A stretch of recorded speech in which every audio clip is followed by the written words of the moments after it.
boa tarde a todos e todas. Vamos começar a terceira mesa, né, desse evento de debates socioambientais.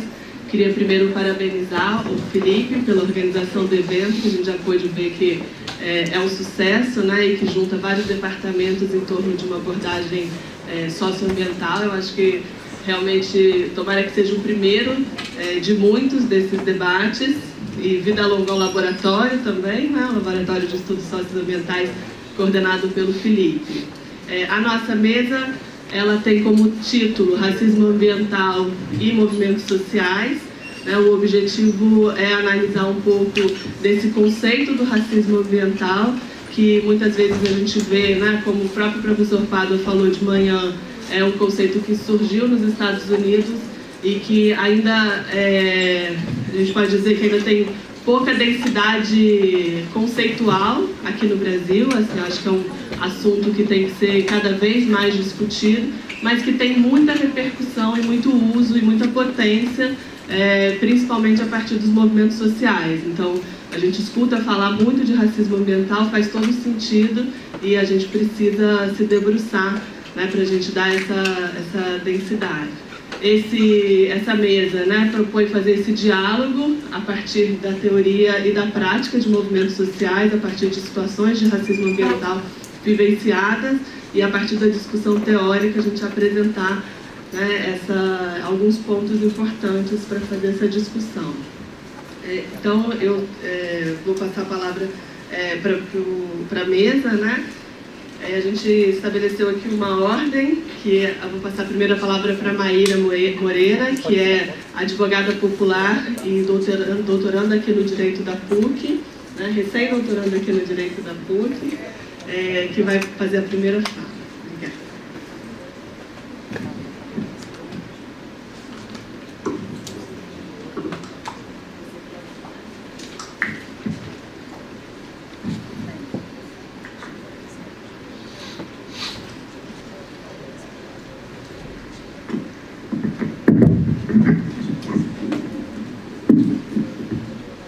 Boa tarde.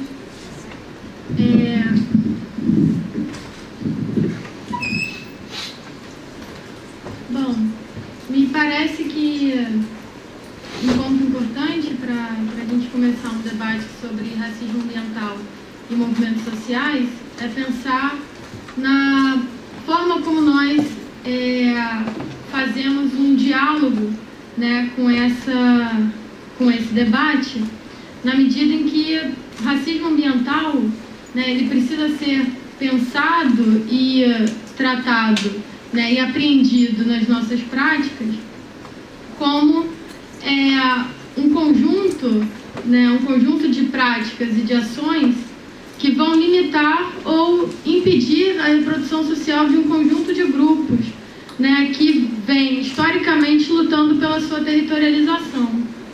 Isso coloca, talvez para a gente, um desafio importante no sentido de não ir, né, do grande debate, né, às práticas, mas também fazer um movimento um pouco de ida e vinda, né, no sentido de investigar, então, as diversas formas, né, em que ele se manifesta, né, e como ele se produz e reproduz no cotidiano de inúmeras comunidades e na relação que o Estado, principalmente como um ator fundamental, né, estabelece com essas comunidades, né, comunidades que são populações negras, são populações tradicionais, são populações quilombolas, ribeirinhas, no nosso caso, indígenas.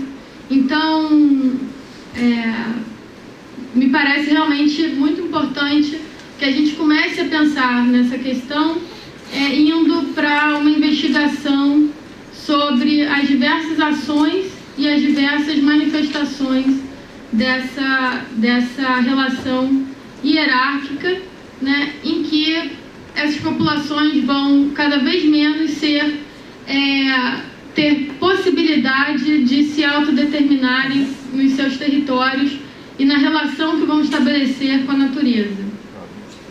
né? Isso é importante porque são modos de vida, né? São modos de vida que se constituem resistências, né? Frente a um projeto hegemônico, né? De modernização que vai justamente padronizar a relação que a humanidade, né? A relação que nós temos com a natureza num sentido de dominação e de hierarquia, né? E de poder sobre ela. Então, são outras formas possíveis que se constituem em resistência fundamental a esse modo de vida que pretende se tornar hegemônico e padronizado.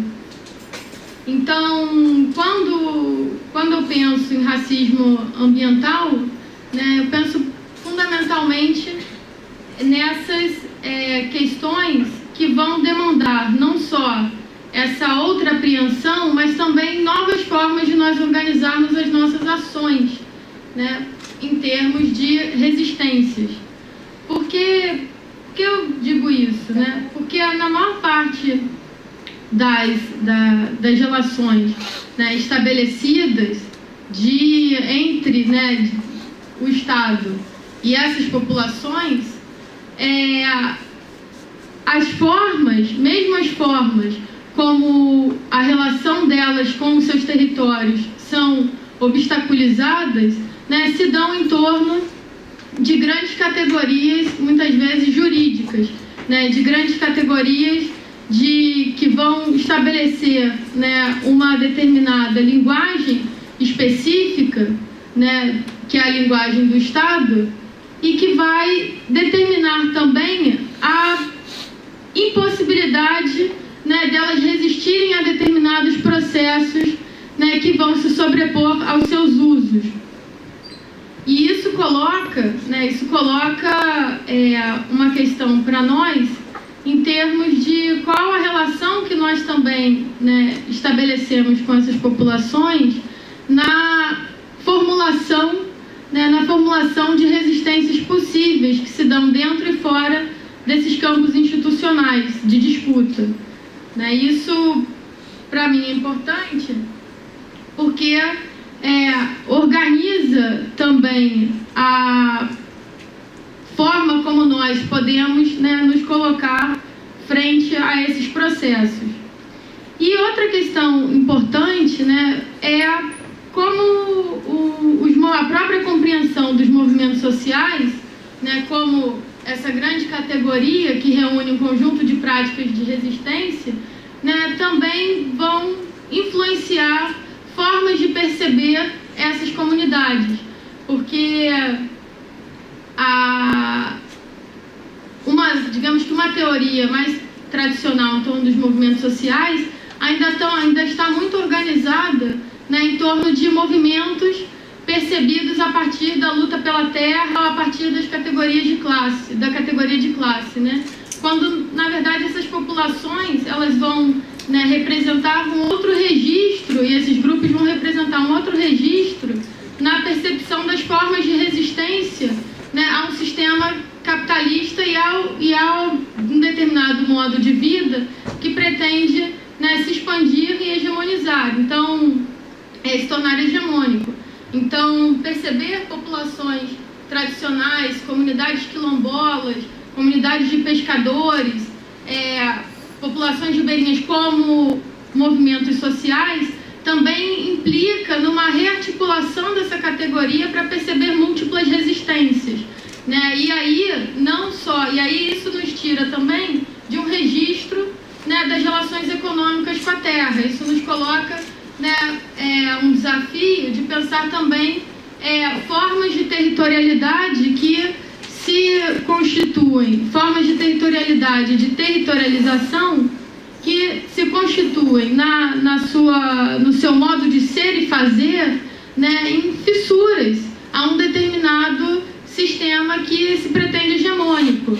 Né? Isso realmente reorganiza, né, algumas formas de apreensão do que é a própria luta dos movimentos sociais, porque passa não só ampliar uma compreensão em torno da política, né, e de como se faz política, de como se produzem resistências, mas também reorganiza as próprias relações que os movimentos, né, vão ter com essas, que os movimentos sociais, digamos que mais tradicionais, vão ter com essas múltiplas formas de resistência que essas populações empreendem, né? E isso é importante, né, porque na prática isso se constitui um grande desafio ainda, né? As formas de nós fazermos e pensarmos a política ainda estão bastante inscritas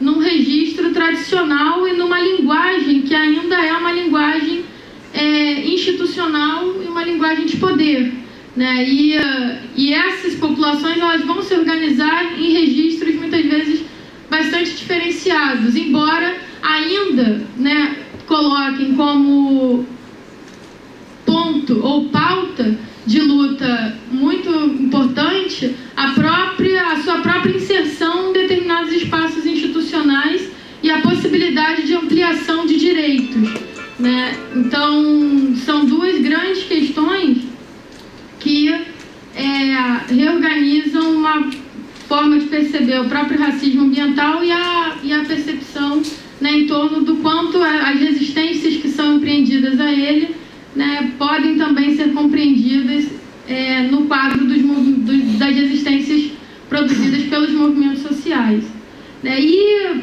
me parece que o campo jurídico, falando um pouco da minha experiência específica, né, ele vai assumir, né, essa grande questão de uma forma específica também, né? Todo campo produz de alguma forma suas especificidades, né, numa apreensão do mundo, e os conflitos se desdobram de formas diferentes nesses campos também, né? Então, o campo jurídico ele assume, né, essa questão essas questões se desdobram ali de uma forma específica, dando compartilhando algumas experiências práticas, né? É importante mencionar que alguns cenários em que é possível vislumbrar situações em que situações de racismo ambiental por exemplo, na Praia do Sossego, em Niterói, né, trazendo algumas experiências em que, nesse final de semana especificamente, foi bastante interessante considerando o convite que me fizeram na semana passada, nesse final de semana eu tive que estudar um processo da Praia do Sossego, né, um grupo de pescadores em Niterói, que vem reivindicando uma determinada sua territorialidade na praia, contra, né, em face aos interesses do município e da União, que pretende os dois promoveram uma reintegração de posse contra os pescadores, né?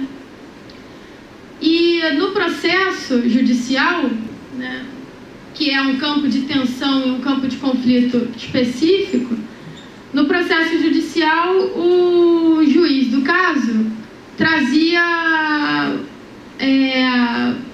produziu uma decisão que dizia o seguinte: sendo muito cauteloso com a forma de tratamento do conflito, se dizendo muito cauteloso, né, no tratamento do conflito, ele pediu a inscrição das famílias no programa Minha Casa Minha Vida. As famílias de pescadores que, né, dizem que estão reivindicando a sua tradicionalidade e outros usos do território, né, inclusive apontando uma determinada relação específica com o mar, né, naquela dada região, e o juiz, sendo muito cauteloso, entre aspas, pede a inscrição das famílias no programa Minha Casa Minha Vida. disponibilização de parcelas de aluguel social por conta de um despejo que seria iminente, né, das casas que eles ocupam na área. Então, num determinado momento, realmente houve a demolição de duas casas dos pescadores, e as 3 famílias passaram a residir na única casa que restou por conta de uma série de resistências. Na verdade, a casa só ficou porque eles empreenderam uma série de resistências e foram feitas uma série de articulações locais, né, tanto com entidades de defesa dos direitos humanos, né, quanto com um campo legislativo mais progressista, preocupado com as pautas das populações tradicionais de Niterói, e eles conseguiram, então, se manter ali na terceira casa e pedindo, num determinado momento, solicitando a realização de uma audiência de conciliação, de uma audiência de mediação com o juízo, né, e a União e o município de Niterói. Então, o juízo trazia novamente a questão de que era uma população, né, que apenas se dizia pescadora, mas na verdade eles não poderiam pleitear nada diferente do que a maior parte da população brasileira sequer tem acesso, né? Segundo ele, então ele estava colocando o seguinte: como famílias pobres, eles deveriam se sentir, né, inscrevendo no registro de classe, né? Eles deveriam se sentir plenamente satisfeitos com a inclusão no programa Minha Casa Minha Vida, porque inclusive eles nem teriam que enfrentar fila, eles já estavam inscritos e seriam contemplados num segundo momento. As famílias se mantiveram resistentes, dizendo que eles não queriam se tornar trabalhadores na cidade, precarizados, e numa lógica de como se a relação deles com aquele território fosse uma lógica apenas da relação com a moradia, né, que era o que estava sendo privilegiado na leitura que o judiciário estava fazendo da experiência deles, né, como se fosse uma experiência só de relação econômica com aquele território, de uma relação da necessidade da moradia. Então eles levaram para a audiência uma série de vídeos e de imagens e de pequenos objetos que iam também mostrando, né, que a relação deles com a praia e a relação deles era com a pesca artesanal. Então, o Cláudio, que é um dos pescadores, ele levou o material de mergulho dele, as redes, uma série de coisas que ele tinha e que representavam um pouco da relação com a pesca, né? Então ele dizia o seguinte: nós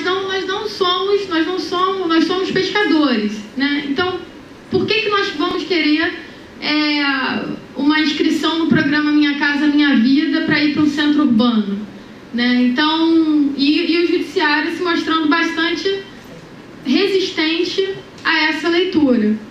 No segundo momento desse conflito,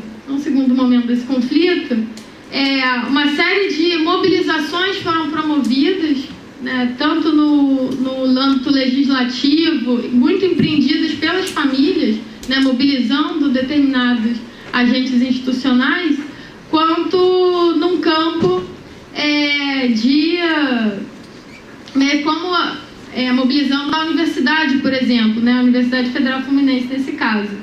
E aí teve uma reunião do Fórum Permanente de Populações Tradicionais em Niterói, e as famílias, então, fizeram um grande documento junto com uma série de atores, né, sendo reconhecidas pela comunidade de pescadores de Itaipu como parte, né, da comunidade de pescadores maior de Niterói. E com isso, só depois de uma série de debates é que eles conseguiram um mínimo de brecha no âmbito desse processo para então financiarem um reassentamento dentro da área, que é uma área de parque, né, ali na Praia do Sossego. Então, o momento atual desse processo é justamente esse momento em que a Prefeitura ainda não se manifestou,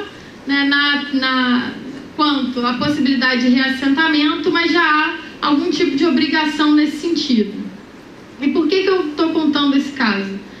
Porque é um caso que eu considero emblemático em termos do que foi disputado dentro do processo, né, na medida em que a maior parte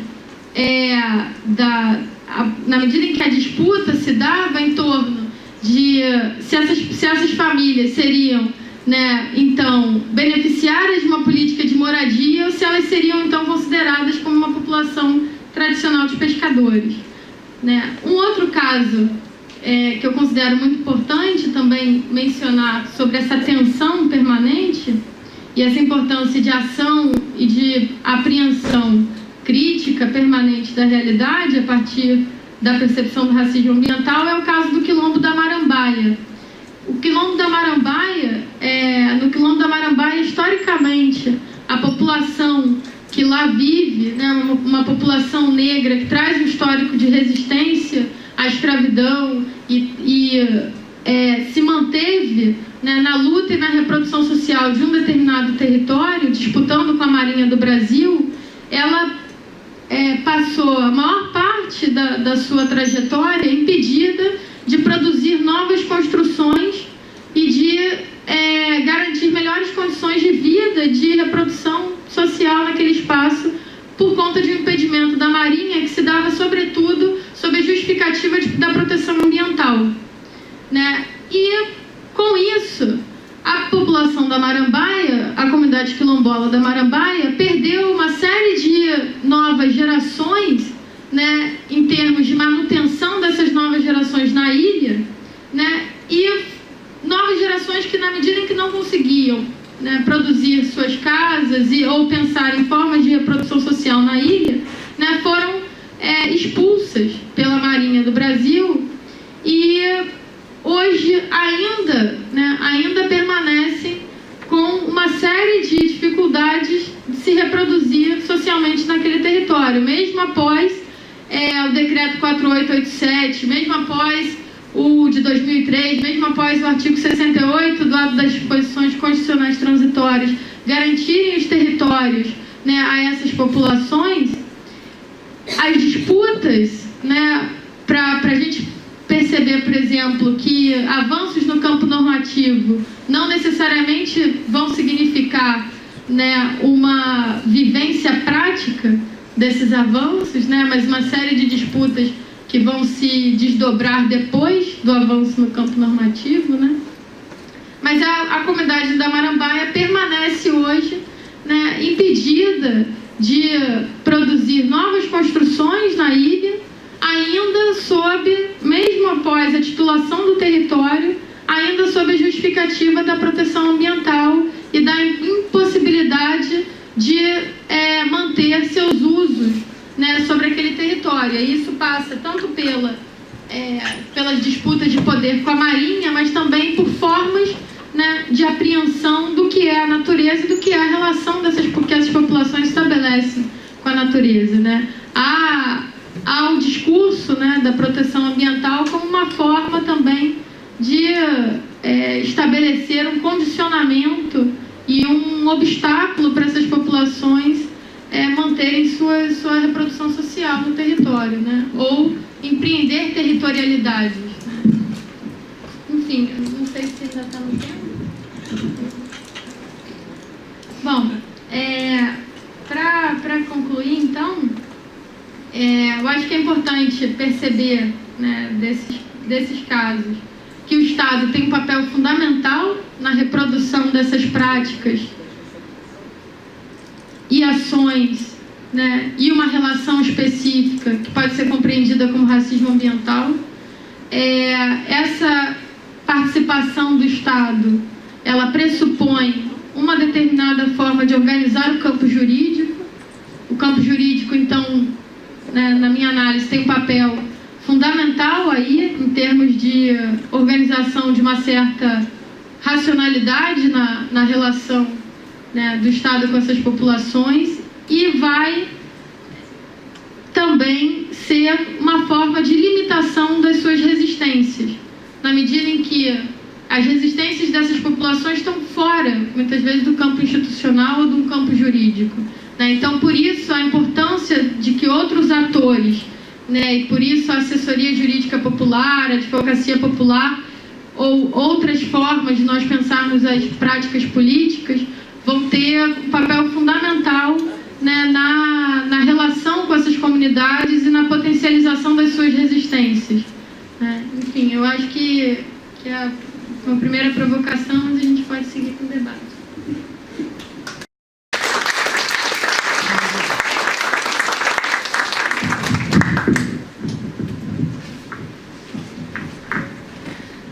Muito obrigada, Maíra. Obrigada pela fala, pelas provocações, eu sempre vou ouvir. Vou passar a palavra para o Emerson de Souza, que é presidente da Associação de Moradores do Horto e do Museu do Horto, né? A gente aqui no direito tem proximidade cada vez mais com as discussões do Horto, inclusive jurídicas, né? O Núcleo de Práticas Jurídicas está participando da defesa das ações da remoção, então para a gente é muito importante trazer essa discussão aqui para a PUC, ainda mais uma mesa que discute socioambientalismo ou direito socioambiental, já que a gente aqui já está em dois, como advogados, a gente pode dizer que discute direito socioambiental, mas para tentar trazer a questão também e analisá-la a partir de várias perspectivas. Obrigada por ter vindo.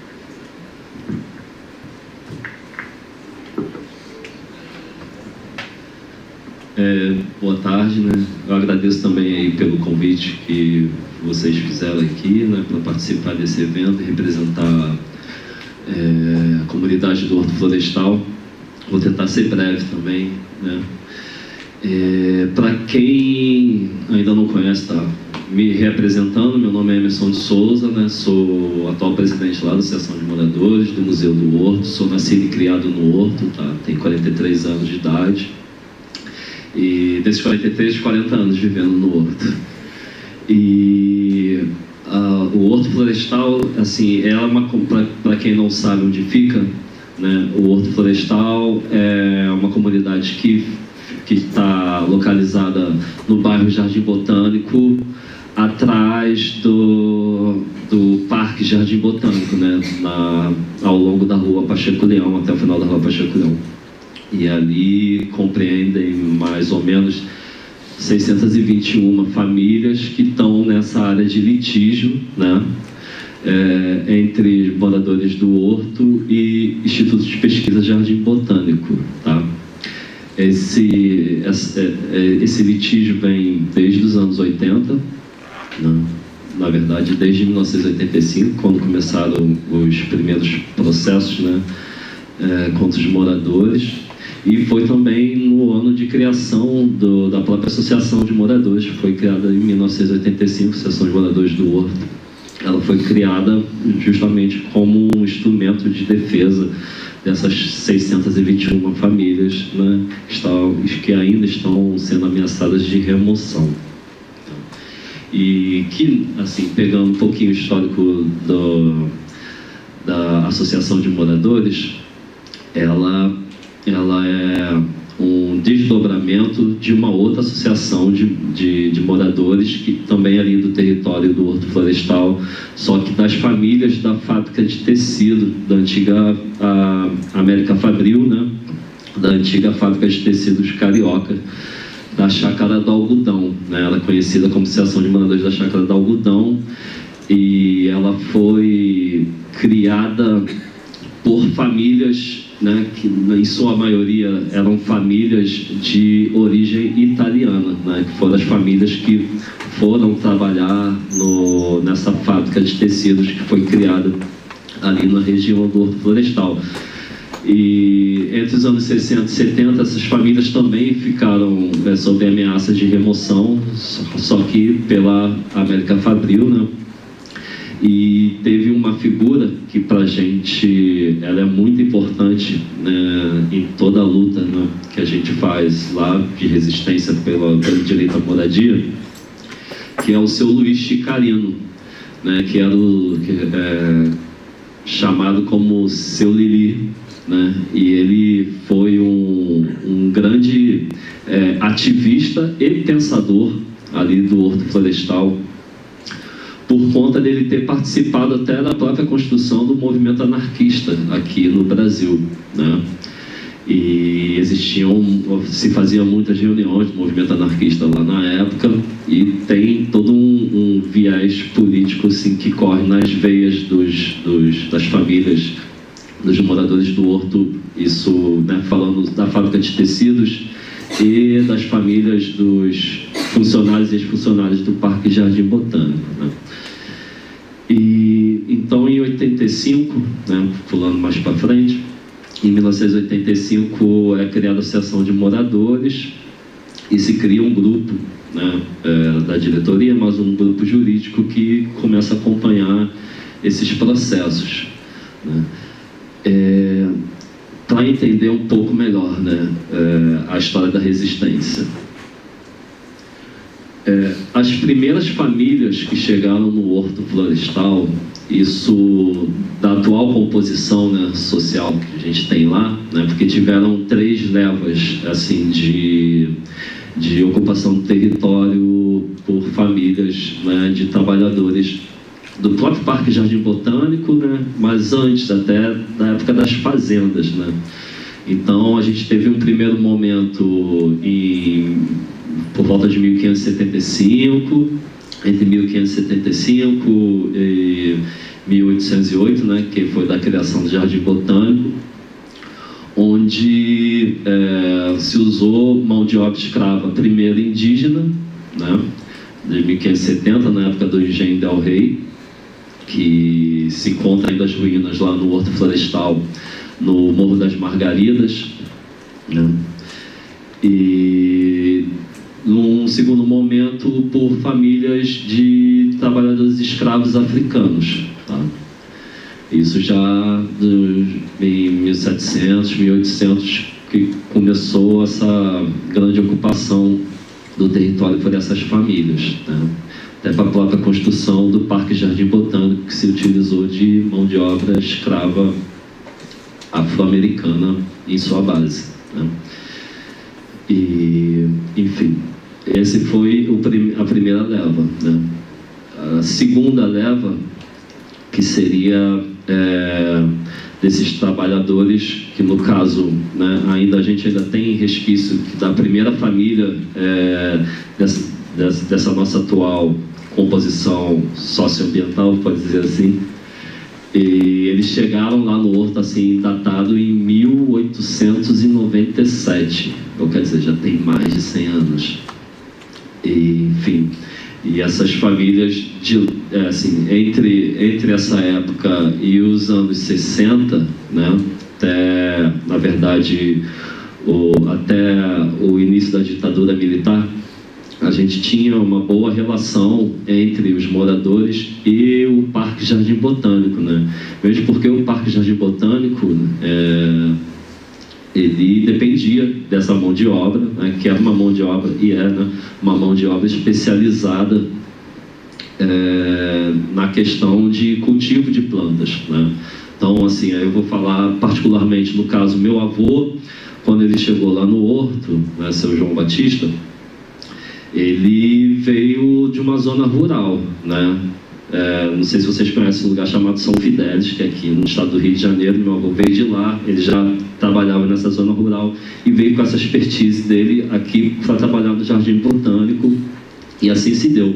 E assim com todas essas outras famílias que hoje constituem a área de litígio do Horto Florestal.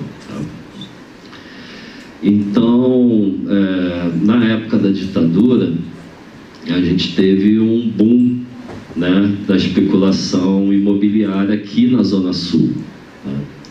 E já nos anos 60 a gente teve já um primeiro momento onde os esses moradores foram ameaçados de remoção por conta da especulação imobiliária. E, a princípio, ia se construir um cemitério lá no Horto, mas esse processo foi barrado na época pelo governo, por questões técnicas também, porque descobriram que o terreno era pantanoso e que não daria certo construir um cemitério lá, né? Mas, na verdade, a gente sabe que já naquela época houve uma grande mobilização dos moradores que saíram para a rua protestando contra esse cemitério, né? É por uma questão de preservação ambiental local, né? Porque essas famílias que hoje estão lá, eles têm essa consciência de preservação ambiental por conta dessa cultura que foi criada ali naquela região. Então, teve esse primeiro momento, e nos anos 80, aí, voltando em 1985, a gente, né, tem esses atuais processos contra os moradores. São 521 famílias ameaçadas, né, de remoção com esse processo, sem direito à alternativa de moradia ou qualquer tipo de indenização. Então, de 85 para cá, né, os advogados antigos, né, da Associação de Moradores fizeram todo um trabalho, né, mas naquela época era muito difícil, porque, né, foi pré-constituição de 1988, então não tinha uma visão que é a visão jurídica que tem hoje, né, baseada na Constituição de 88 do direito, né, de uso social da terra, né. Então, naquela época eles tiveram muita dificuldade com isso, mas passaram-se os anos, veio o que nós chamamos hoje de democracia brasileira, né, através da Constituição. Enfim, esses direitos que, no caso, estão lá na nossa Carta Magna e pelos quais a gente luta, né, para que tenhamos esses direitos divididos por todos, né, e não só na mão de um certo grupo, né, que infelizmente aqui no Brasil não são todas as famílias, ou melhor dizendo, são pouquíssimas as famílias que têm seus direitos humanos, né, respeitados.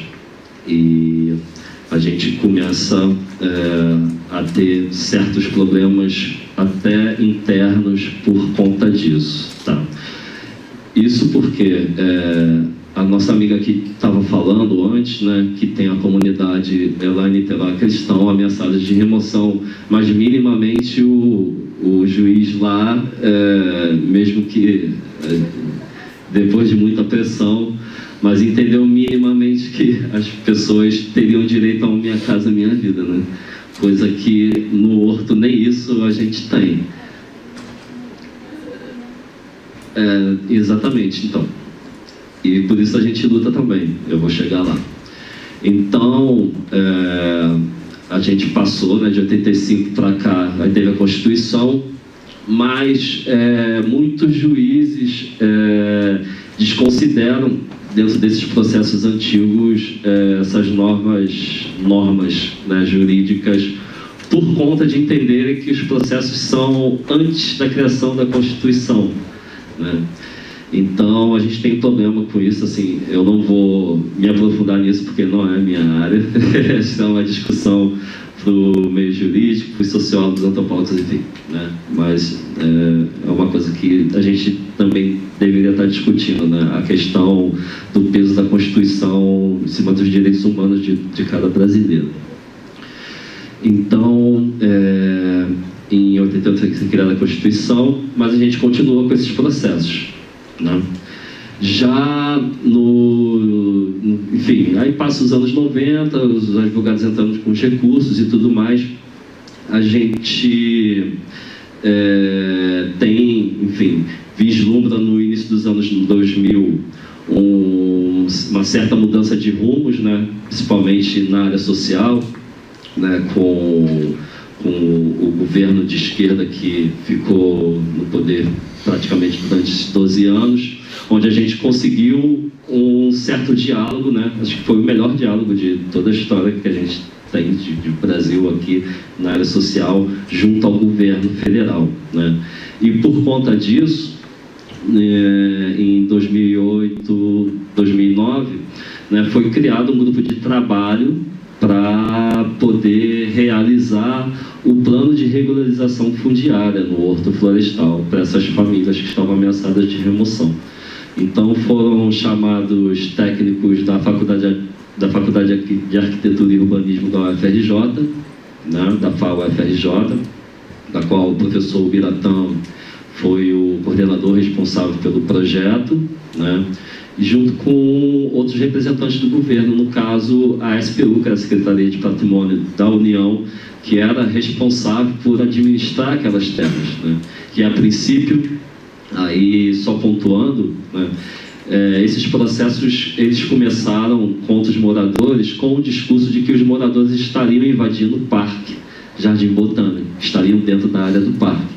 Mas isso, na verdade, se mostra uma grande mentira, mesmo porque a SPU administrava esse mesmo território, né? E ao lado do Parque Jardim Botânico, a gente tem uma escola, que é a Júlia Kubitschek, que foi fundado pelo Juscelino Kubitschek, e é uma escola municipal. Então, assim, não tem lógica a gente ter uma escola do município dentro de um parque federal.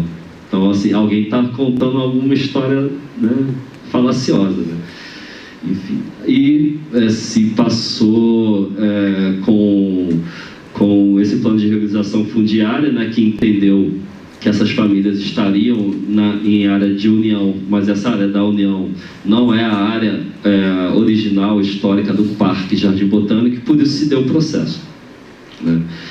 Em 2011, né, houve uma provocação da Associação de Moradores e Amigos do Jardim Botânico do bairro, a AMA-JB, e na época ela era presidida pelo senhor chamado Alfredo Piragibe Júnior, e este era candidato a vice-prefeito na chapa da senhora Aspásia Camargo, na época do Partido Verde, né? E eles fizeram uma campanha assim ferrenha contra os moradores do Horto e contra o projeto de regularização fundiária. E por conta dessa provocação, se realizou uma reunião, na verdade foi montada uma mesa de discussão sobre o projeto de regularização fundiária do Horto Florestal no próprio Supremo Tribunal Federal, né? E seria uma mesa de conciliação, na verdade. Mas, infelizmente, nenhum representante da comunidade do Horto Florestal foi convidado para essa mesa, e a própria SPU, Secretaria de Patrimônio da União, que era responsável pelo projeto de regularização fundiária, também não tinha poder dentro dessa mesa. Então, assim, foi, no nosso entendimento, uma mesa criada para derrubar o projeto de regularização fundiária do Horto Florestal. Esse processo se deu 2 anos. Em 2013 teve o acórdão, porque o Tribunal de Contas da União foi provocado pela Associação de Moradores do Jardim Botânico, e este se declinou sobre o projeto de regularização fundiária dos moradores do Horto. Projeto este que chegou a ganhar prêmio, né, internacional de urbanismo, porque ele conseguiu, dentro das expectativas do próprio Instituto de Pesquisa de Jardim Botânico, que na verdade ele que pleiteia expandir a sua área, esse projeto contemplou 93% do território do Parque Jardim Botânico, né? Mas no final, eles mesmo assim não aceitaram o projeto, porque eles mudaram seu entendimento e resolveram que queriam 100% do território. E aí a gente começou a ter um novo embate e novas ameaças contra esses moradores surgiram. Daí, dentro desse desdobramento, a gente teve 5 famílias ameaçadas de remoção, né? Porque os processos delas, infelizmente, correram à revelia por conta de, enfim, né, problemas particulares dessas famílias e por conta também dos processos na época, eles serem individuais. Então, assim, eram 621 processos e houve uma convocação do núcleo jurídico da associação na época para que esses moradores passassem representação para os novos advogados, já visto que esses processos eram de 1985 e os antigos advogados estavam literalmente morrendo, né? Isso é um processo de uma vida inteira. E os novos advogados, não os atuais, mas os da época, fizeram esse chamamento a essas famílias e, infelizmente, 5 famílias não foram e tiveram seus processos correndo à revelia, enfim, e perderam né, o seu processo lá perante a justiça e ficaram ameaçadas de serem removidas a qualquer momento, né? A gente, através de muita resistência da comunidade, a gente conseguiu brecar dessas 5 famílias, 4 a gente ainda mantém lá no território. Mas uma família, que foi a família que foi removida em 2016, que é a família do Marcelo, né? E foi essa família que foi removida e foi literalmente posta para a rua, né? Sem direito à alternativa de moradia, sem nenhuma indenização, depois de viverem mais de 80 anos nessa mesma casa. Então isso comoveu muitos moradores e a partir desse momento também houve uma grande mobilização, né? Uma conscientização maior dessas pessoas, né? Dessas famílias, em se unirem e montarem estratégias de resistência inteligentes, né? Que seria isso, assim, estratégias de resistência não violentas, né? Que de alguma forma não implicassem em geração de violência. Que até então a gente sempre pensa em resistência em tacar fogo, enfim, vamos sair para destruir a Rede Globo. Não é bem assim. Acho que se a gente vai por esse viés, é uma luta perdida, né? Porque os caras têm o econômico na mão, tem o social na mão e agora tem o político na mão. Então, assim, minimamente a gente tem que ter consciência agora de resgatar o político, que a gente pode fazer agora nessas próximas eleições, né, para tentar resgatar minimamente o social, para que daqui a médio e longo prazo a gente consiga equalizar a situação econômica do país, né? Então, assim, é bem emblemática a história de luta lá do Horto, né, que ela já vem de mais de 40 anos. E a gente, né, por conta disso, de ter também esse sentimento de pertencimento com o território, né, como a nossa amiga Maíra estava falando aqui, a gente também pleiteou, chegamos a fazer um movimento para que a comunidade fosse considerada uma comunidade tradicional, mas infelizmente também não conseguimos, né? Apesar de termos esses saberes e fazeres muito específicos e que são passados de geração para geração.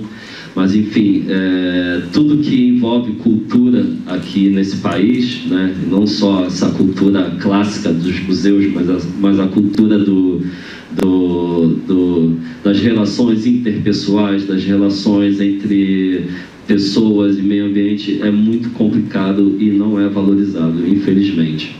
Eu poderia ficar falando muito mais aqui, né, mas o tempo está acabando.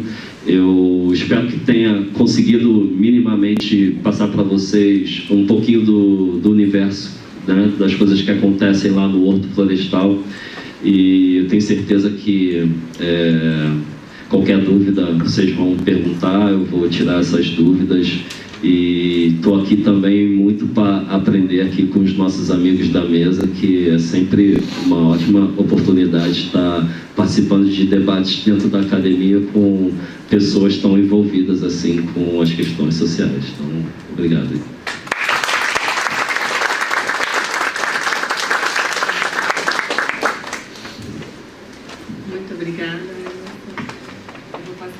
para o Arapuaca Tupinambá, da Rádio Iandê.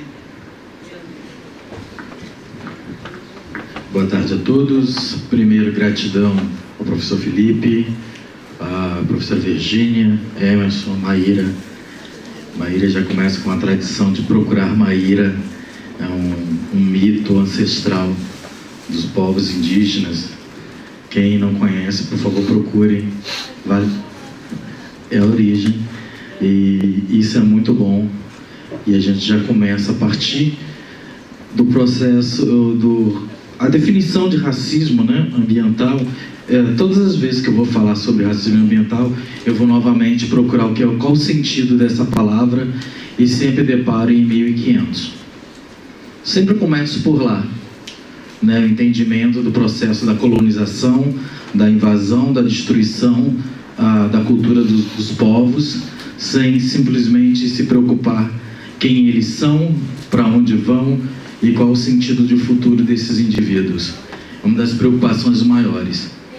Eu, sendo um indígena tupinambá, né, vinha para o Rio de Janeiro com 13 anos de idade, morei num território de conflito até há poucos anos atrás, conflitos drásticos, e passei todas as experiências possíveis do que é um racismo in loco.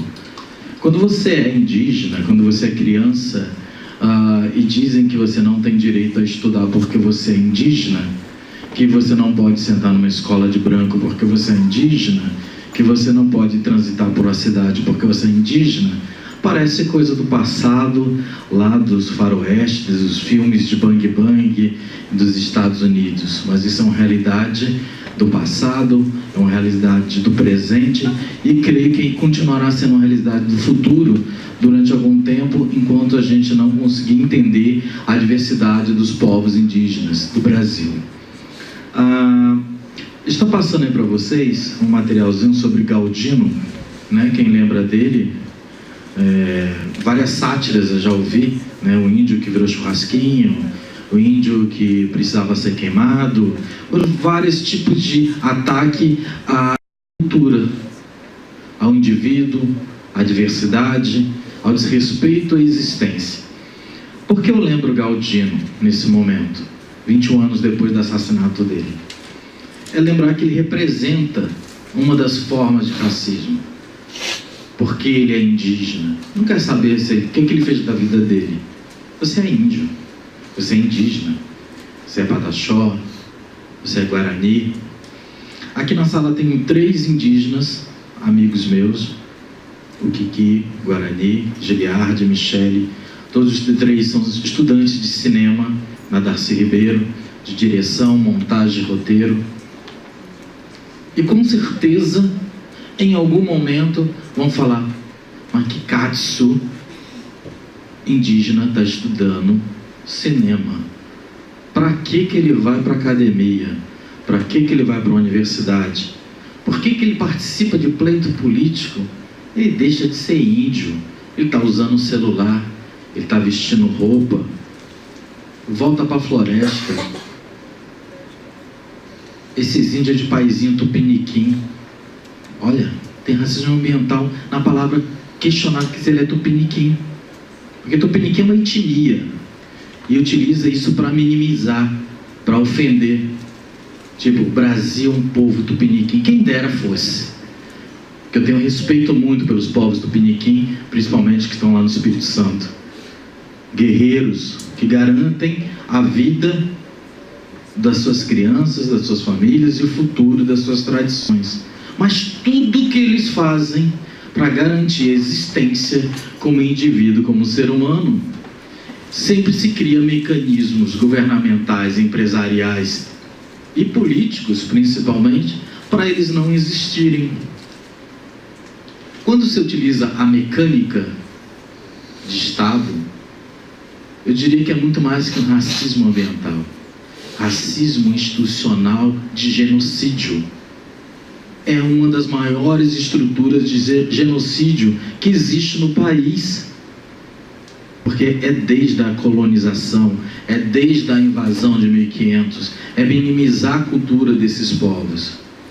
Lá em Dourados, na região dos meus companheiros que estão presentes aqui, Existem plaquinhas gentis e lindas nos ambientes que diz que é proibida a entrada de índio.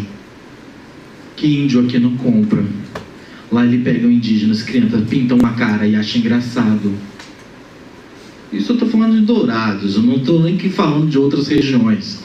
Como eu citei no início, a minha história pessoal é ter passado por isso dentro de um território no estado brasileiro, na Bahia. Eu posso falar de ter sido agredido da minha história dentro de um trem. Na época que eu morava em Santa Cruz, na Zona Oeste, por estar caracterizado, por estar de cocá, por estar pintado. E a pergunta é por que me espancaram? Por que me agrediram? Por ser indígena? Sim, foi por ser indígena, simplesmente. Eu sempre penso de como a gente pode combater isso o tempo todo. Uma das ferramentas que a gente conseguiu construir nesses últimos anos, vai fazer 5 anos agora, é a Rádio Yandê, que é a primeira empresa de comunicação indígena do Brasil. Eu mais 2 sócios meus, a Renata Tupinambá e o Denilson Baniwa, um dia falamos, vamos fazer uma empresa de comunicação, não vamos fazer uma rádio comunitária, não vamos fazer só simplesmente uma mídia qualquer, vamos pensar em conceito. E nesse conceito criamos a etnomídia indígena como ferramenta de luta, como estrutura de empoderamento social de povos indígenas para combater o racismo ambiental. Muito mais que ela existir, é a gente criar também meios de combatê-lo. E como a gente combate o racismo ambiental? Com educação, com cultura, com informação. O tempo todo, 24 horas por dia, 7 dias por semana, 2 milhões de ouvintes, 80 países. Há 5 anos, combatendo o racismo ambiental pela cultura, pela informação e pela educação. Então, quando eu penso em todas as estruturas, com tudo que foi falado aqui hoje, pela Maíra, pelo Emerson, eu vejo as nossas histórias o tempo todo, e de muitos outros amigos de diversidades que passam por isso.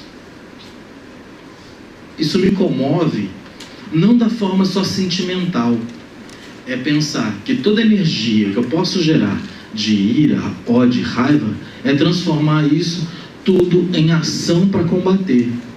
E da melhor forma. Como a Emerson disse, não adianta descer e botar fogo na globalizada lá, não tem sentido. Mas como que a gente vai utilizar os nossos grandes poderes, que nós temos poderes, para poder fazer coisas melhores? No caso deles, está aqui na mesa, dialogando com estudantes, seja de graduação, mestrado, doutorando, não importa, mas é compartilhando uma coisa que só ele tem, é só dele, é só dela. Ninguém pode mais do que eles dizer a própria estrutura como racismo, e essa forma de racismo ambiental os afeta no dia a dia diretamente e afeta toda uma estrutura social a qual eles convivem. Quando ele fala da CF, né, de 88, Constituição Federal, que tem 30 aninhos, né, está novinha a Constituição, tem sim as suas bases lá, quando você fala do aspecto de direito originário, né, que é o estar na terra ou não estar na terra. Isso nós indígenas a gente tira de letra, né, isso o tempo todo, que para a gente garantir a nossa existência, como a gente utiliza é uma coisinha chamada bonitinha Constituição Federal, artigo 231, 232. Na minha família, só para exaltar um pouquinho, fazer uma média familiar, a gente estuda Constituição, Código Penal, Código Civil desde criança. Desde criança mesmo. É princípio da família Tupinambá, pelo menos a minha, entender quais são seus... entender a lei do outro como forma estratégica. Para o dia a dia. Para o dia a dia de confronto, seja dentro da escola, seja dentro da universidade, porque a gente é atacado o tempo todo. Eu, por ser indígena, ainda continuo me perguntando por que isso faz com todos nós indígenas, porque isso faz com os quilombolas, no caso do pessoal lá da Marambaia, porque faz isso com meus amigos do Horto, porque faz isso com todos, com os indígenas da aldeia Maracanã, que foi racismo ambiental, institucional, governamental, bem implementado para acabar com o único espaço que se poderia ter de um centro de referência de culturas indígenas, porque a gente não quer índio aqui. Como eu disse um dia no passado, que o atual ministro da Cultura, lugar de índio de verdade é lá em Botafogo, no Museu do Índio, porque esse pessoal que está aqui não é tudo índio não, é tudo falso índio. E isso o nosso atual ministro da Cultura falou quando era secretário de Cultura do município do Rio de Janeiro. E isso num bate-boca no Twitter. Eu tenho guardado esses twitters do bate-boca. Brevemente eu faço uma camisa só para lembrar o tipo de pessoa que realmente está hoje administrando a cultura brasileira. Quando eu falo administrar a cultura brasileira, é que nos afeta o tempo todo. Então existem vários caminhos de destruição para levar esse racismo ambiental. Então, quando eu vejo a comunicação, uma ferramenta que hoje faz parte do meu dia a dia, eu vivo para isso, e eu falo, nossa, essa ferramenta é muito boa. Como é que a gente vai utilizar isso no dia a dia? Como a gente vai tratar isso? A Rádio Yandê, a gente teve a possibilidade, nos últimos anos, de dar uma circulada pelo país. Encontrar povos indígenas para dar oficinas de etnomídia indígena. Mas quando a gente fala etnomídia indígena, a gente não fala de usar dispositivo. Dispositivo qualquer um pode utilizar, mas criar conceito e linguagem e empoderamento para gerar autonomia e protagonismo é uma outra demanda, porque você se fortalece localmente contra todos localmente que te atacam, como ferramentas de mídia. Lá em São Gabriel da Cachoeira, no Amazonas, pertinho daqui, né? Muito pertinho, mas foi uma das melhores experiências, 17 duplas de etnia, e produzimos um dos melhores podcasts de comunicação que hoje eu já vi. E olha assim, eu estou falando de Yandê, eu trabalho há 5 anos com isso o tempo todo, e eu considero melhor do que o trabalho que a gente fez de podcast. Eles entenderam o conceito de linguagem e estão distribuindo informação, combatendo o racismo, combatendo o preconceito a partir da própria comunicação. E ainda compartilha o seu conteúdo com outras mídias, não indígenas, principalmente. Alguns indígenas lá de Tremembé, no Ceará, lugarzinho pertinho de Itapipoca, que o pessoal só lembra daquele cara que é candidato a deputado federal, que saiu, disse que não ia aceitar e voltou de novo, que é palhaço. Eles também utilizaram essa mecânica toda. Então, quando você vê que a gente tem que, de alguma forma, Emerson, criar ferramentas de luta para combater e, principalmente, sensibilizar os nossos pares. E principalmente, não só sensibilizar, trazer o amor total aos nossos ímpares. A gente esquece dos ímpares, né? Porque são contra nós o tempo todo. Mas a gente tem que criar os mecanismos de trazer essa galera o tempo todo. Fazer, assim, mais debates, construir mais ambientes de diálogo, de diversão. Faz diversão, faz festa para falar de democracia. Existem vários meios de levar informação. Existem vários meios da gente combater. E é uma das coisas que a gente tenta o máximo possível com uma mídia de comunicação indígena hoje no país.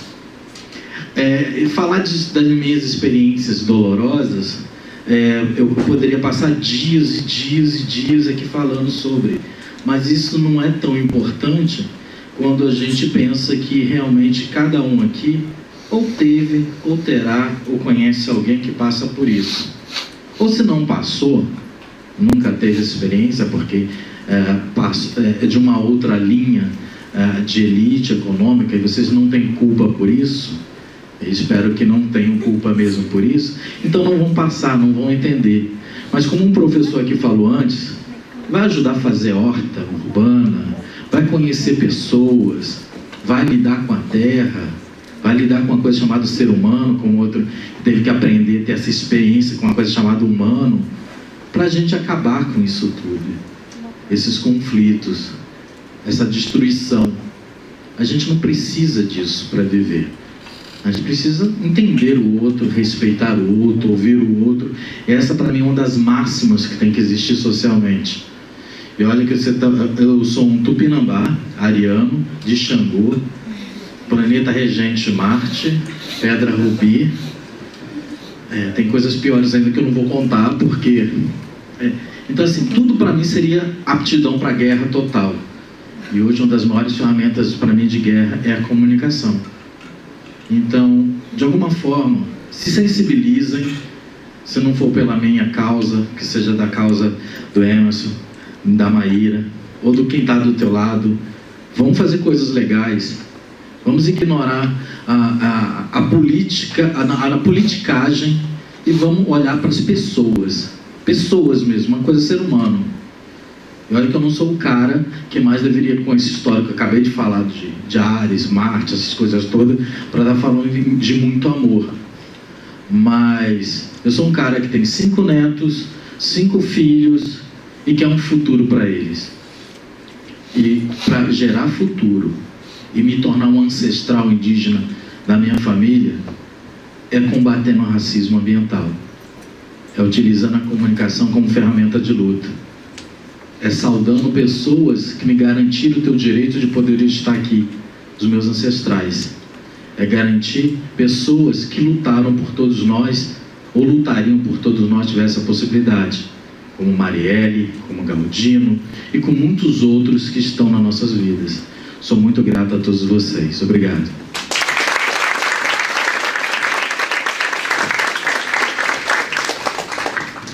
Obrigada. Bom, vou abrir para o debate. Acho que a gente pode fazer rodada. Não sei como é que a gente está de interessados. Com certeza teremos. Aí eu não sei se precisa fazer no microfone. Tem mais alguém? Eu vou aí, que eu gosto de ser vista. Tenho. Sou bonita, beça. Gosto de brindar as pessoas com a minha beleza. Olha bem, para você lembrar para sempre. Isso, pode tirar, que eu adoro. Boa tarde a todas e todos. Eu sou a Alessandra, sou cientista social formada nessa instituição, mestranda em Educação Ambiental na Unirio, membro pesquisadora do GEASUR, Grupo de Estudos de Educação Ambiental desde o Sul, da Unirio, formação complementar em Direitos Humanos, pesquisadora, não só porque faço pesquisa, mas porque a minha formação nessa instituição é com pesquisa. Fiz 5 iniciações científicas aqui. Digo isso para exaltar a memória de Lélia Gonzalez, que foi diretora do Departamento de Sociologia e Política dessa instituição, hoje denominado Departamento de Ciências Sociais, porque Lélia dizia que toda mulher preta deve dizer quem ela é, senão o racismo vem e o faz. Como eu não vou dar brecha para o mal, eu digo quem eu sou. Quero dizer também que sou cidadã japeriense, todos os territórios em que eu estou, em que eu posso e tenho a oportunidade de falar, gosto de exaltar Japeri, o último município da Baixada Fluminense, onde nós não temos muitas coisas boas para contar, mas é sempre bom que as pessoas saibam de onde eu venho. Primeiro, quero saudar a mesa, dizer que foi muito bom trocar com vocês. Anapuaca, toda a minha solidariedade. Eu sou neta de Pataxó, embora eu não tenha a vivência dos meus parentes, eu tenho muita compreensão do que é a luta desse povo e toda a tradição que trazemos para uma questão ancestral, para uma questão de luta, até porque eu trago muito no meu sangue a história do meu povo. Eu gosto da linha de frente, eu gosto do bom embate. As mulheres pataxós são mulheres de luta e são mulheres que botam a cara e que vão na frente dos homens para o combate. E eu gostei que você falou de sensibilizar, né? Eu gosto de dizer que a gente tem que usar o afeto como ferramenta de luta. A gente anda sofrendo muito, apanhando muito, batendo muito, se esquivando muito, e o afeto se faz mais que necessário para a gente poder continuar sobrevivendo nessa luta. Mas eu quero dialogar muito assim, com a Maíra e com o Emerson. Quero dialogar com vocês porque eu senti falta do povo tradicional de terreiro. Não tem como a gente discutir racismo ambiental sem falar do povo tradicional de terreiro. Não há nenhuma possibilidade. Assim como os indígenas, nós somos os primeiros ambientalistas do mundo. Nós somos os primeiros ambientalistas do mundo. Tudo que se tem sobre preservação ambiental, sobre cultura do meio ambiente, veio do povo preto e do povo indígena. Inclusive a cultura do banho, é nossa. Então, a gente, por mais que a gente não domine a cultura, a gente precisa exaltar. E aí eu anotei algumas coisas porque minha memória é escrita, não é para ninguém se assustar porque eu peguei o papel, não é porque minha memória é escrita mesmo. Nós, povos tradicionais de terreiro, temos uma questão que é muito complicada, né? Por que nós não somos mencionados? Porque nós somos reduzidos ao status de religião. E quando a gente é reduzido ao status de religião, as pessoas esquecem tudo que nós trazemos com a nossa tradição. A cultura, a formação pedagógica. O povo tradicional de terreiro tem uma pedagogia específica e a gente está acostumado a discutir só a pedagogia do Paulo Freire, então a gente não discute as múltiplas pedagogias, as pedagogias que estão inseridas nos povos tradicionais, nos povos quilombolas, nos povos indígenas, nos povos de terreiro. E aí, os povos tradicionais têm uma coisa muito semelhante com a população do Horto, assim como os quilombolas, que é o aquilombamento. A gente vive numa condição de aquilombamento, de solidariedade, o que a gente chama na sociologia até de solidariedade mecânica, aquela solidariedade que a gente tem até com quem a gente não conhece. E aí você me falou, Emerson, de algumas coisas que me chamam muito a atenção. Porque quando eu iniciei a minha pesquisa no Horto. Eu queria entender como é que as práticas religiosas no espaço público se davam lá no Horto, que é um espaço de mata atlântica e é um espaço que tem cachoeira. Então, a minha pesquisa da graduação, minha monografia, começou lá. E aí eu conheci um pouco e contribuí um pouco também com a luta do povo do Horto. Quando essa família foi removida, eu estava participando da luta. Eu inseri a Marielle, que é minha veterana nessa instituição, nesse processo também. Ela chegou a começar um diálogo com vocês, porque eu induzi esse diálogo, achava necessário que alguém estivesse envolvido nisso para ajudar da melhor forma possível, até para que essas famílias não fossem removidas. E aí, quando você me falou dessa escola, eu realmente me passou batida. Eu nunca percebi que aquela escola era uma escola federal. Municipal dentro de um espaço federal e uma escola feita pelo governo do Kubitschek. E aí eu queria te chamar a atenção, e aí eu também gostaria de saber se você conhece a história da construção dessa escola, porque na Cidade dos Meninos, em Duque de Caxias, a família Kubitschek também construiu uma escola, que aí é uma escola que era abrigo, e que esses jovens que moravam lá, e eram só meninos, moram lá ainda, os que sobreviveram e que resistem, moram lá até hoje, morrem com muita frequência porque é um espaço totalmente contaminado.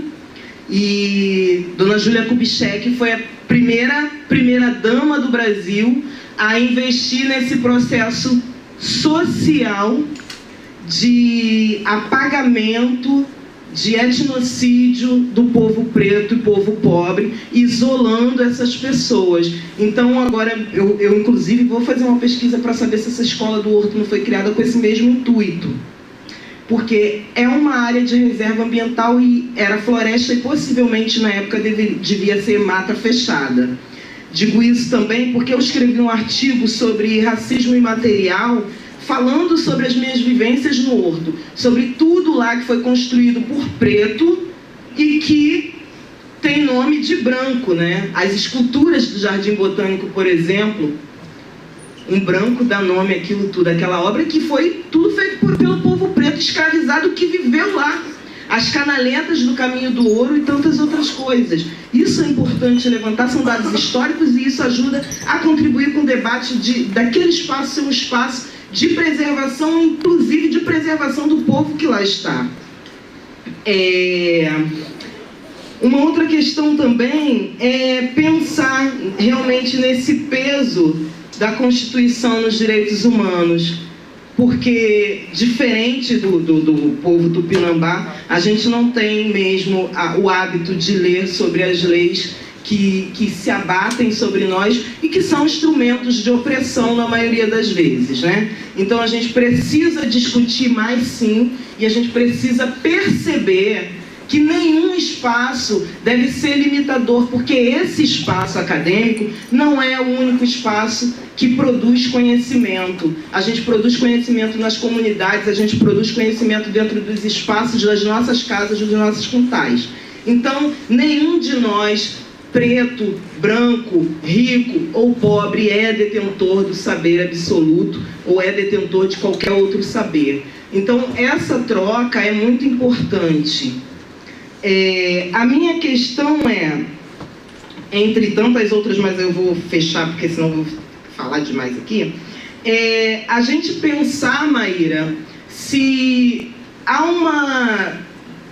Porque, na verdade, o povo tradicional de terreiro, que é o tempo todo massacrado e que não tem direito às suas práticas religiosas no espaço público, não é reconhecido por toda a tradição que ele acarreta, e já que quando se fala de povos tradicionais de terreiro, não se fala dos povos, quando se fala de povos tradicionais, não se fala de povos tradicionais de terreiro, embora estejamos lá na lei, temos esse direito assegurado, nós somos e temos modos de vida que nos garante ser povos tradicionais, é pensar nessas leis, porque se nós podemos sentar num espaço e falar de racismo ambiental sem falar de povo tradicional de terreiro, a minha questão é, será que temos que criar leis específicas para o povo tradicional de terreiro?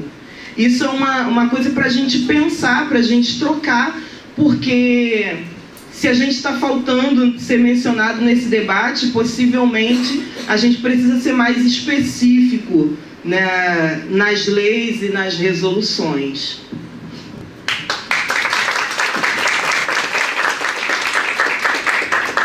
Não sei se a gente... Porque já são 10, estava olhando aqui, são 10 para 6. Não sei se alguém quer mais fazer uma pergunta, a gente volta para a mesa.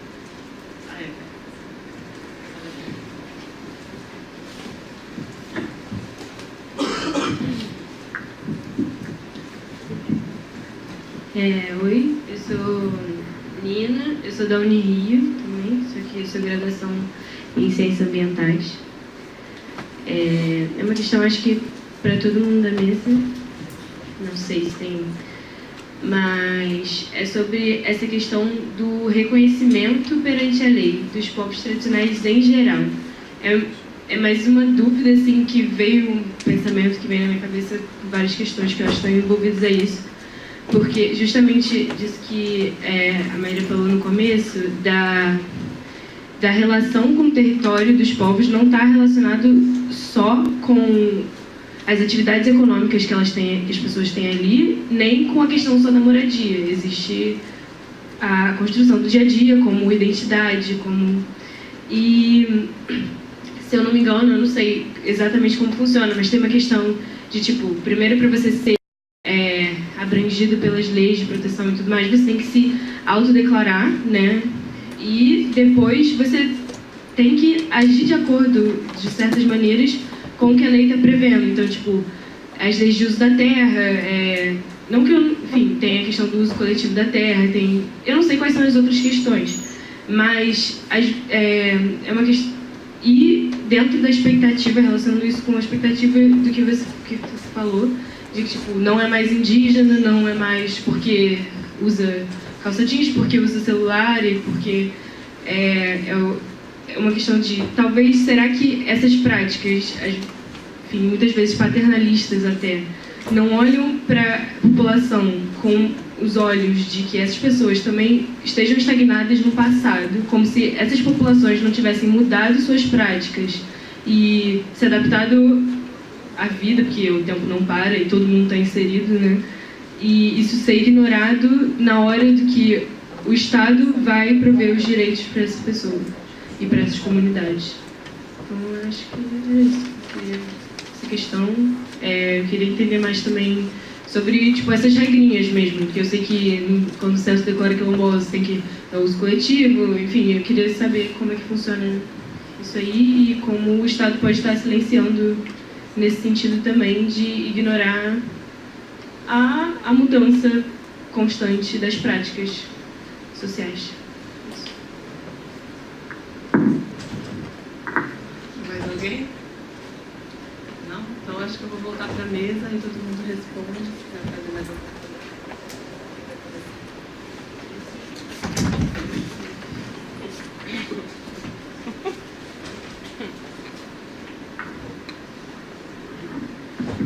Bom, queria começar dizendo que eu gostei muito da fala da Alessandra. Acho que não tem...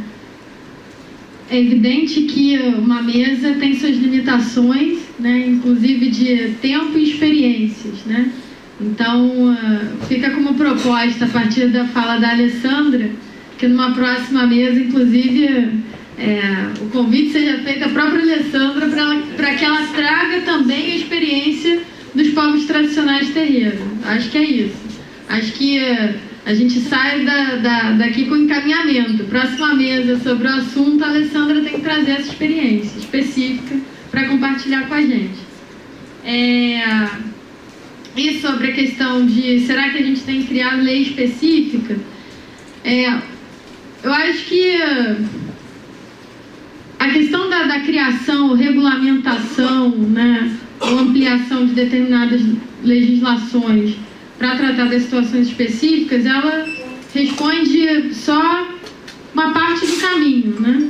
Uma parte do caminho para os apagamentos, digamos assim. E como estratégia de reconhecimento, é sempre só um primeiro passo. Depois da gente, né, você vê pelas comunidades quilombolas, nem o artigo lá no ato das disposições constitucionais transitório, porque justamente, né, são comunidades que não foram consideradas, né, na sua possibilidade de reprodução social permanente, né, um artigo transitório, porque foi considerado principalmente como comunidades, né, foram consideradas como comunidades que se esgotariam no tempo. Então, quando o artigo constitucional foi disputado na Constituinte, a CONAC, né, a Coordenação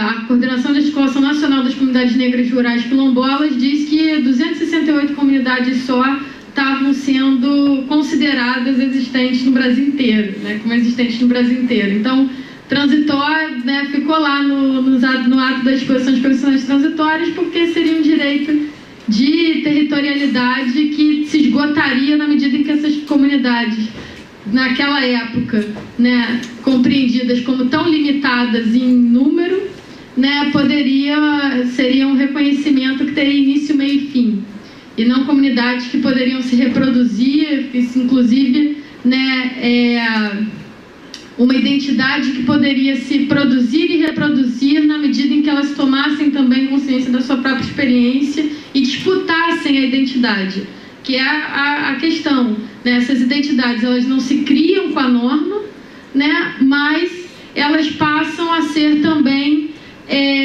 brecha para que determinadas experiências passem a disputar um reconhecimento no campo institucional. Então, isso é importante, mas é um momento, né, da disputa. Em relação à pergunta da Nina, que é em relação a como essas comunidades, né, vão sendo reconhecidas, e a questão da autodeclaração, a gente teria que ter um tempo para fazer essa discussão de uma forma talvez mais rigorosa, porque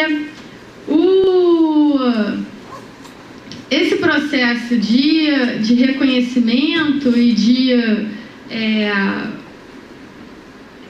identificação, né, digamos assim, no campo institucional, ele está permeado por disputas, não tem um procedimento, óbvio. No caso quilombola, por exemplo, tem um procedimento específico. No caso dos pescadores, também tem procedimentos específicos. Mas essas disputas, essa identidade, ela é uma disputa constante. Você vê que tanto eu trouxe a experiência da Praia do Sossego, dos pescadores, que passaram, o processo se inicia em 1995, né? Eles passaram de 1995 a 2017 dizendo: nós somos uma comunidade de pescadores que tem uma determinada relação específica com esse local, né? Nós temos determinadas práticas de pesca que não estão baseadas numa relação só de produção econômica da vida, mas só em 2017, né, teve um determinado ato institucional que reconheceu essa população como uma população de pesca artesanal, uma população de pescadores, né? Então,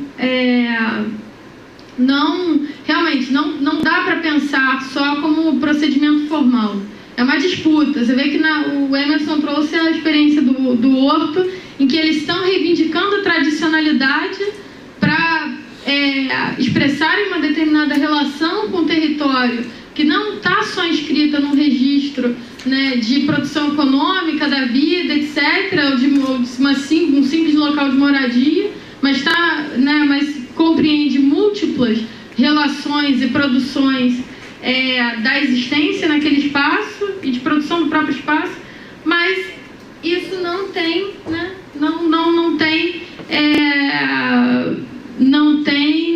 se reverbera em termos de diálogo com o Estado, né? O Estado, ele restringe o acesso, né, dessas populações aos direitos que são reservados na medida em que elas vão declarando essa tradicionalidade, e elas vão declarando essa diferença frente a esse modo de vida que tende a se expandir, ou que tem esse projeto de expansão.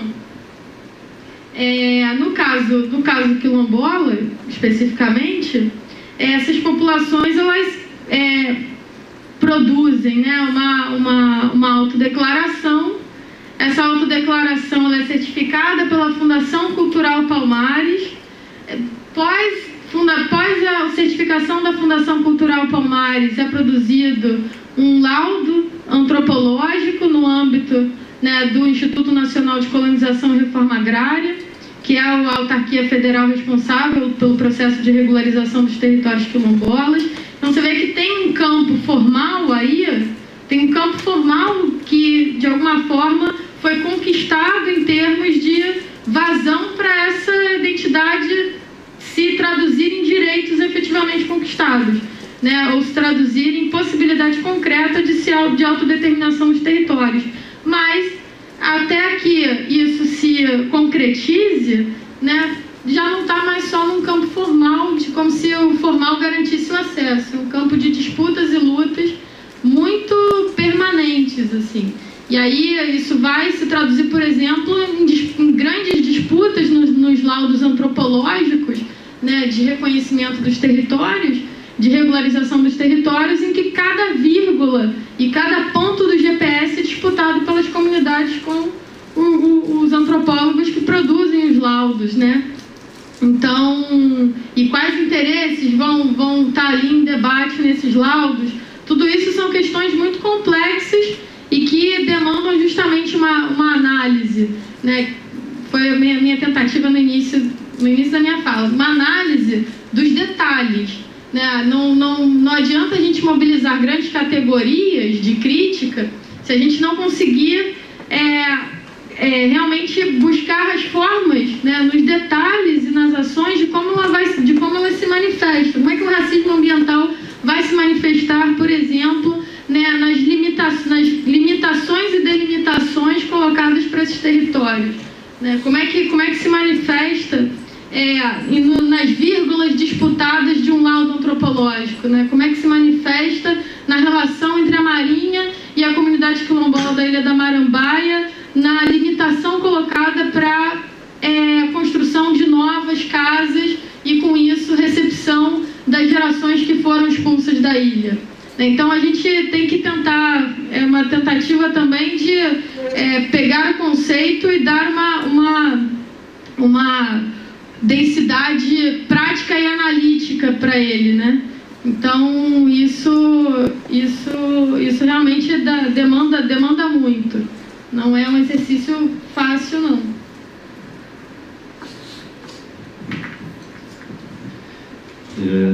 Vou tentar responder assim, já passou um tempo, pode ser que eu me confunda, tá? Alessandra.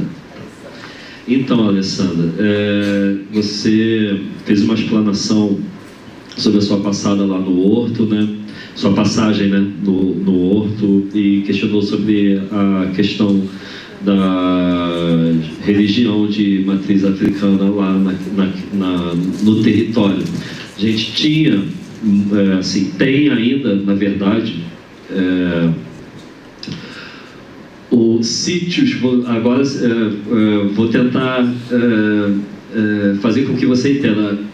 Hoje a gente tem que a gente considera de sítios arqueológicos de matriz africana no Horto Florestal, porque as práticas em si, elas infelizmente não acontecem mais naquele território, pelo menos com a dinâmica que existia antigamente. Assim, a gente ainda tem algumas casas de algumas famílias que realizam cultos lá, mas não existe mais as casas de referência, né, dessas religiões lá no Horto Florestal, tá? A gente tinha, até ali perto da minha casa existia um terreiro que era do Caboclo de Sete Flechas, e mais embaixo tinha um outro terreiro de Xangô, até perto de onde eu nasci, que era no Morro das Margaridas, mas que até 1952 era conhecido como Morro do Quilombo, né? A minha família, quando chegou lá no Horto, ela chegou lá nesse espaço de referência negro do Morro do Quilombo, e depois virou Morro das Margaridas, até porque era um lugar de difícil acesso, né? E onde até hoje existe uma grande concentração de famílias negras lá no Horto Florestal, na região das Margaridas e Grotão e no alto do Horto, né? Então, infelizmente, isso se perdeu muito pela dinâmica da nossa sociedade e da nossa cidade, né? Que a partir do final dos anos 80 e início dos anos 90, a gente teve esse crescimento de movimentos de religiões contra as religiões de matrizes africanas, né? Não vou ficar especificando religiões mesmo, porque eu conheço pessoas, né, protestantes e católicas de todas as religiões super boas, assim, de bom coração, mas infelizmente a gente sabe que tem umas 3, 4 figuras aí religiosas no Brasil que ficam pregando ódio contra as religiões de matrizes africanas, tá?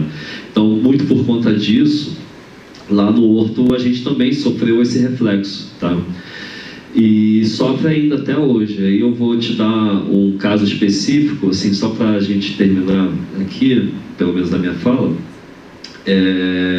Quando da criação do Museu do Horto, em 2010, né, eu estou usando essa camisa aqui, na verdade essa camisa é uma camisa de um programa do IBRAM, que esse atual desgoverno fez o desfavor de destruir, ou enfim, em processo de destruição do Instituto Brasileiro de Museus, que foi um instituto que a gente brigou desde 2007, 2008 para criar esse dispositivo que pudesse contemplar, né, os anseios aí de toda a sociedade, enfim, movimentos sociais, populares, comunitários, para a criação de seus museus comunitários. Nós conseguimos criar o Museu do Horto em 2010, e ele veio também muito com o viés de poder fazer a salvaguarda desse patrimônio material e imaterial no Horto Florestal, e a gente dentro das pesquisas, a gente descobriu que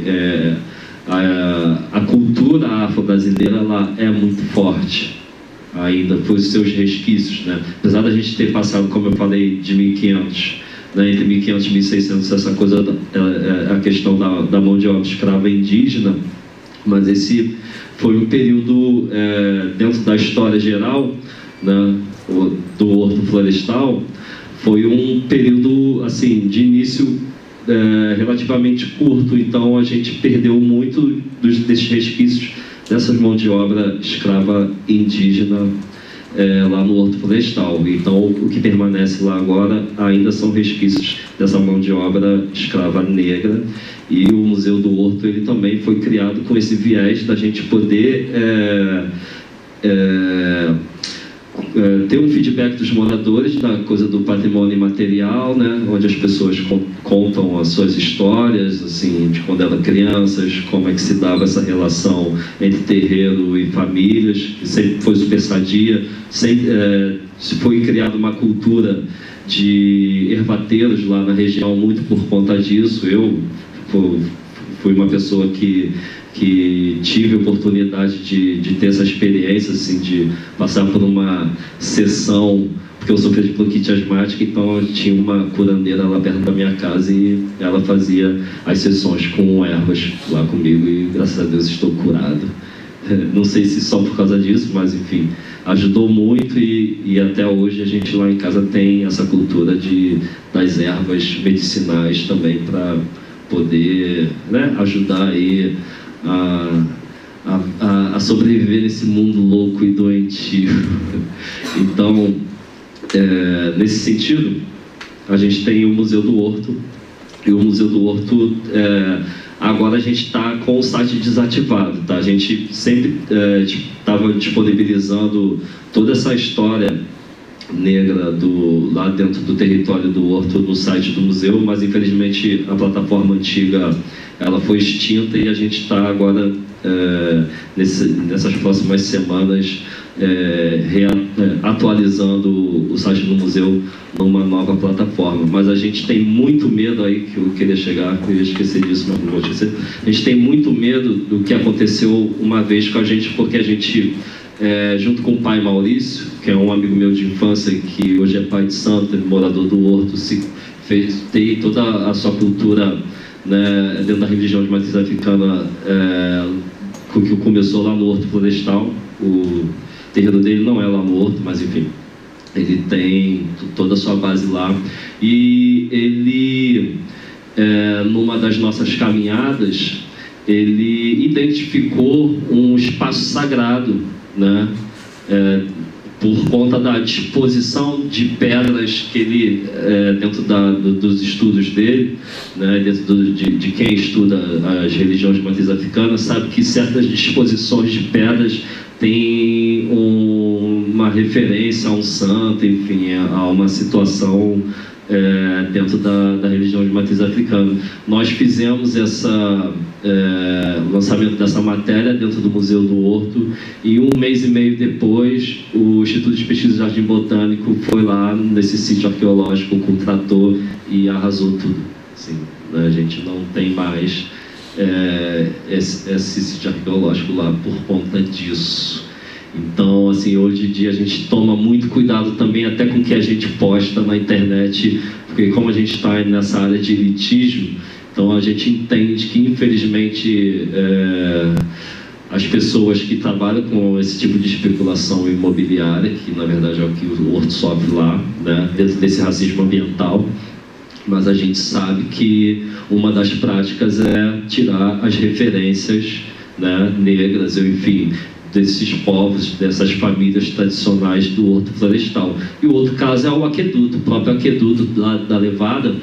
Ele foi construído com mão de obra escrava afro-brasileira, e numa dada altura desse aqueduto, que é na verdade o que caracteriza um aqueduto, que é onde tem uma ponte, né, perto do antigo Clube Caxinguelê, e essa ponte era de pedra de mão, né, exposta. Aí o IFAM tombou, mas o Jardim Botânico foi lá e meteu uma argamassa em cima e pintou de branco, assim. Então, pra gente Sempre quando eu passo lá e vejo isso, assim, para mim é uma coisa que ainda incomoda muito, né?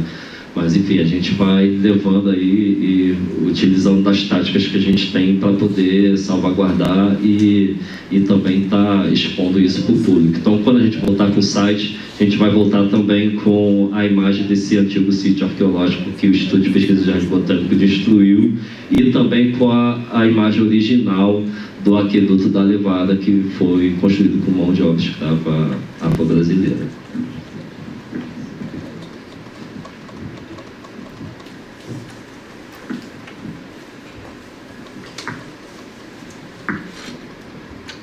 Faz tanto tempo que eu nem lembro mais a pergunta, mas eu vou só para a justificativa de etnicidade, para finalizar. Reconhecimento étnico no Brasil, pelo menos na questão indígena, você só pode ser indígena cultural, né, se você for reconhecido pelo seu povo. Você pode até nascer indígena, se você vive na cidade, você nunca foi reconhecido pelo seu povo, pelo seu território, você nunca será reconhecido como indígena, por prática cultural. Você, sou indígena. Vai ser. Mas não te dá acesso às políticas públicas, aí é outra coisa, né? Enquanto o teu território, o teu povo não te reconhece, e aí tem toda uma demanda de... Acho que tem mais burocracia do que na cultura não indígena, dos brancos, o processo de reconhecimento interno, porque tem que ser reconhecido no mínimo gerações. No meu caso, eu conheço as minhas 10 gerações para trás, porque foi me passado isso. E você vai ter que passar pela uma sabatina cultural. Quem são suas gerações? Quem é seu bisavô, seu tataravô? A sua árvore genealógica. Isso que nos coloca na condição de ser quem somos, saber quais são os nossos caminhos. E quando entra nas políticas públicas de Estado, tem esses fatores, né? Tem a FUNAI lá para atrapalhar a nossa vida, mas é a única ferramenta que a gente tem de Estado hoje no país. Uma coisa que a gente diz, a gente não pode acabar com a FUNAI, mas a gente tem que dar um jeito nela, né? Tem que melhorar ela todinha, zerar, mas é a única coisa que a gente tem. Então, para ser indígena hoje no país, pelo menos questão territorialidade, você tem que passar por esse processo. Existem os indígenas em contexto urbano ou no contexto urbano, existem as suas diferenças, quem está em trânsito, quem vive nele, e aí vai depender muito. Isso está acontecendo no Brasil inteiro. Só para fins de informação e para a gente encerrar, 60% da população indígena brasileira está em contexto urbano. Isso mesmo, 60%. E aqui no Rio de Janeiro só tem 17 mil indígenas em contexto urbano, segundo o último censo do IBGE. E de cara já vou agradecendo, já vou dando meu tchau para vocês e peço que vocês nos acompanhem na Radiandê, né? Radiandê.com, Radiandê com Y, segue a gente lá no Instagram, no Facebook, mídias sociais, que é muito legal. Quem nunca ouviu vai ter a melhor experiência de comunicação, de música indígena do Brasil. E não estou exagerando não, realmente é um exagero de interessante. Muito grato a todos vocês e muito obrigado pela atenção, por vocês ficarem e consumir até o último segundo das nossas palavras, mas vale a pena essas trocas. Muito grato.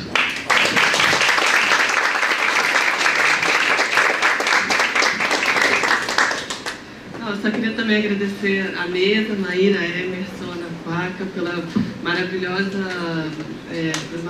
debate, também ao Felipe, mais uma vez, pelo dia todo de encontros. Eu queria também agradecer vocês, muito obrigado, muito boa mesa, parabéns. E agradecer a todo mundo aí, obrigado também, tá? Vamos já preparando do ano que vem. Só deixar convite feito. Valeu, gente. Obrigado, tá?